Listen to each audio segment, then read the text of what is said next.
ಎಲ್ರಿಗೂ ನಮಸ್ಕಾರ. ಹೇಗಿದ್ದೀರಾ?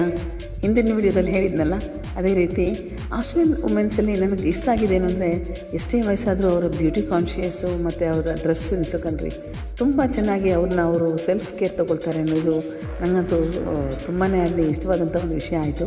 ಸೊ ನಾನು ಹೇಳ್ದಂಗೆ ಈ ಪರ್ಫ್ಯೂಮ್ಸನ್ನು ಹೊರಗಡೆ ಹೋದಂಗೆಲ್ಲ ತುಂಬ ತಂದಿದ್ವಿ.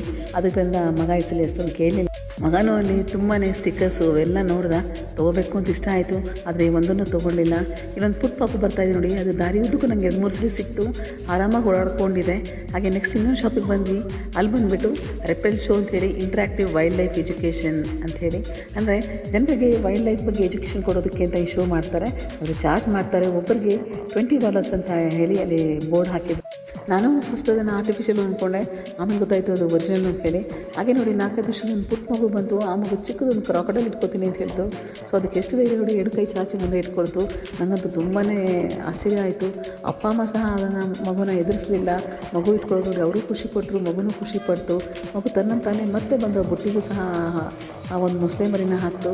ತುಂಬ ಧೈರ್ಯ. ಮಕ್ಕಳನ್ನ ಅದೇ ರೀತಿ ಬೆಳೆಸಬೇಕು. ಏನಂತೀರಾ ನೋಡಿ? ವೈಲ್ಡ್ ಲೈಫ್ ಬಗ್ಗೆ ಎಜುಕೇಷನ್ನೂ ಆಯಿತು, ಮಗುಗೆ ಧೈರ್ಯ ತುಂಬಿದಂಗೂ ಆಯಿತು. ಸೊ ಇದನ್ನೆಲ್ಲ ನೋಡಿಕೊಂಡು ನಾವು ಆರಾಮಾಗಿ ವಿಂಡೋ ಶಾಪಿಂಗ್ ಮಾಡಿದ್ವಿ. ಯಾಕೆ ಹೇಳಿ ವಿಂಡೋ ಶಾಪಿಂಗ್ ಮಾಡಿದ್ದು? ಅವತ್ತು ನಾವು ಪ್ಲ್ಯಾನ್ ಇಲ್ಲದೇ ಸರ್ಫಸ್ ಪ್ಯಾರಡೈಸ್ಗೆ ಹೋಗಿದ್ವಿ.